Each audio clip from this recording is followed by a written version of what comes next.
annual Automation Fair.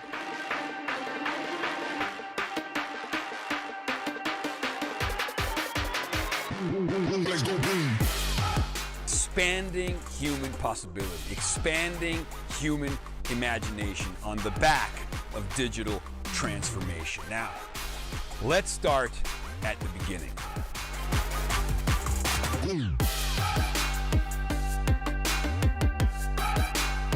Rockwell Automation is closest to the source of enormously valuable data that comes from industrial applications.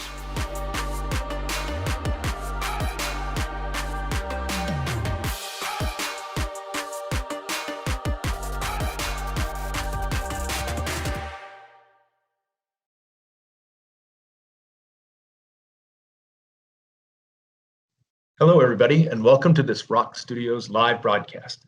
My name is Keith Larson, editor-in-chief of Control Magazine and ControlGlobal.com. For me, one of the highlights of Automation Fair has always been the industry forums, during which industry thought leaders discuss the trends and developments that are really shaping operations across a range of industry verticals. And if there's a silver lining to this latest Automation Fair going virtual, it's that Rockwell Automation has been able to curate a series of easy-to-access playlists that bring together the most informative and compelling presentations that were and actually still are part of Automation Fair at Home for you to consume on demand. The Advance Your Industry playlist in particular consists of 8 key industry forum presentations. And if today's discussion whets your appetite for learning more, you can visit the URL displayed in the frame of the video, or go to the homepage on automationfair.com where you find links to all 6 of the playlists. Joining me to give a bit of a preview of the perspective to be gained from viewing the Advance Your Industry playlist is Dan Throne, Rockwell Automation's OEM manager for North America and moderator of the Machine Builder Forum presentation. Welcome, Dan, and thanks so much for taking the time to share your perspective today. Thank you, Keith. Glad to be here. Thank you. Do you want to talk a little bit about your background, just to introduce folks to what your particular role is within Rockwell? Yeah, so I'm responsible for the North American OEM business at Rockwell, and as such, I lead the strategy and technical support for the OEM customers, or also called original equipment manufacturers or machine builders, and also help to coordinate those activities globally, as virtually all customers are global these days. Yeah, that's for sure. That's been quite proven with the last year, that's for sure. Mm-hmm. You, of course, moderated the OEM forum, or the Machine Builder Forum, but can you review for us what other industry verticals are also covered in the Advance Your Industry playlist?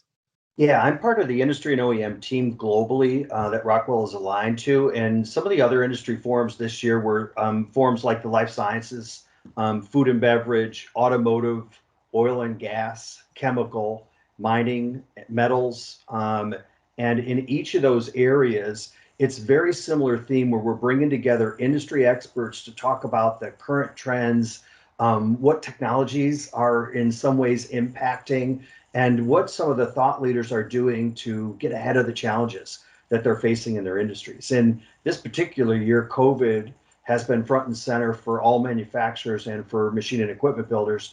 And it's really been, how do we address those head on and still be able to accelerate amidst this pandemic. Yeah, industrial machine builders and OEM are sort of a vertical into themselves, yet they touch just about every other end user vertical. So I thought having you represent the playlist was a good choice. What were some of the key themes and issues, obviously beyond COVID perhaps, that our viewers will find discussed in this year's OEM forum? Yeah, in this particular case, as the OEMs were having to face how do they address their customers during the pandemic, and how their challenges around how do I sell, design, commission, and service equipment from afar.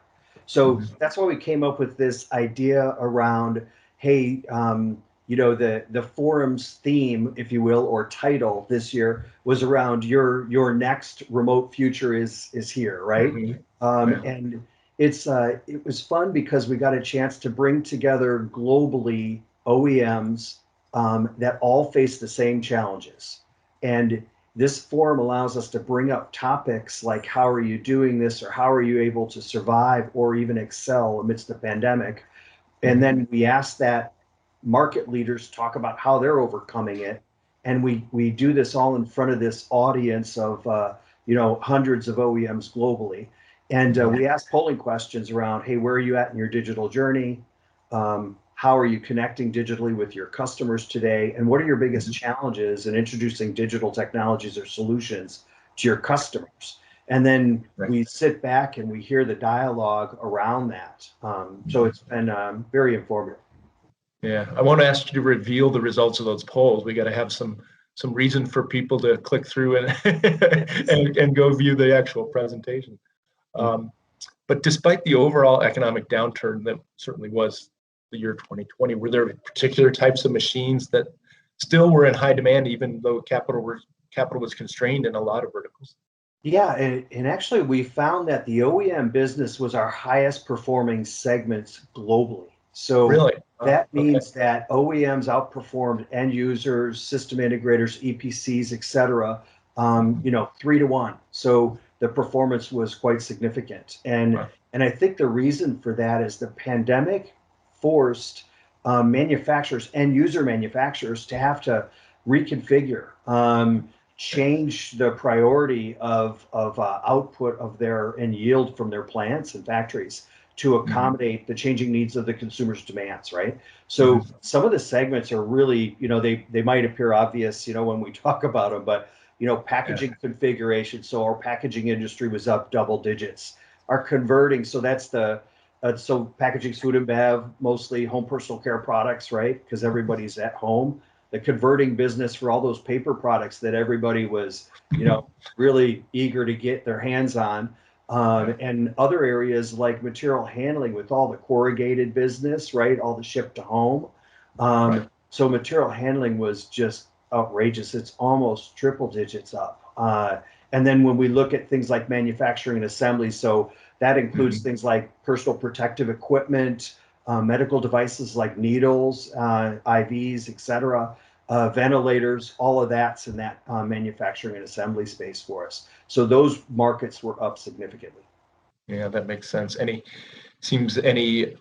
industries where they're used to having many people shoulder to shoulder? Obviously, the meat packing was one of them as well. But any industries that had shoulder to shoulder people were really looking hard at automation and have invested in a lot of areas. That's right. Yeah.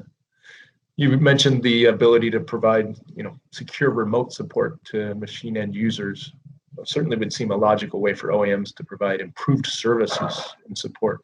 Did you see this use case for Rockwell Automation Technologies accelerate during the pandemic as well? Absolutely. It felt a bit like a perfect storm of us moving in the digital transformation and software space, with acquisitions from like, Emulate 3D to be able to do virtual type of engagements and engineering and so on, as well as with our Fix acquisition and things with our alliance or a partnership agreement with PTC, who's very much in a leader in the IoT augmented reality space. So in bringing together these OEM customers who were able to join us, these market leaders, they talked through what are they doing to digitally transform their organizations, using key technologies like Emulate 3D for virtual engineering, prototyping, even remote commissioning, right? And when you weren't able or you had to be locked down or quarantined for 14 days, that's severely restricted plant access. Other things like remote startups with augmented or virtual reality software that allows you to tie performance directly to a virtual image of the machine, and that can work remotely as you're doing factory acceptance tests. Other things like remote monitoring for equipment so that you're not having to travel out to the oil fields and see how that digital oil field's operating. You're now doing that from hundreds of miles away, and you're doing it through a surface, type of form. Or things like machine optimization and analytics to be able to monitor the progress of a piece of equipment and detect early indicators of failure, and then be able to schedule that maintenance rather than suffer a shortage or a shutdown situation. So all of these technologies are talked about within the OEM forum by industry leaders and how they've adopted them. And really, it's only been solidified by the pandemic, going forward. Yeah, and beyond the remote access, are there other common threads about dealing with the pandemic that run through the industry verticals represented in the playlist? Yeah, I think the biggest issue is that, when you ask the companies, and you'll hear them each talk about this as the moderator, many of these companies have implemented these changes before the pandemic, and then they were thrust into really using them full stream, right? And I think when we all look at the changes, and I think like you and I started a dialogue around, what's the future going to look like after the pandemic is behind us in the rearview mirror? Are we still going to be sending large crews on site to start up equipment? I don't think so. When you're able to do that remotely, when you're able to do so much remotely, like all of us working from our homes, I think it changes significantly what the workforce is going to need to do. And I think the other piece is just the amount of money all of our companies have saved by us being able to work remotely, and the brick and mortar savings and the T&E savings.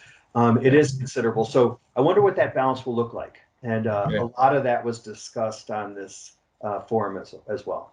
Yeah, that'll be interesting to see. As I think I discussed with someone else, the pandemic. We were all dabbling in technologies that would make it more efficient, so that you didn't have to get on a plane before. And now they went from kind of optional to saved to save getting on a plane to being mandatory in a very short period. So those adoption of those technologies definitely got a kick in the seat of the pants, no doubt about it. Yes, they did.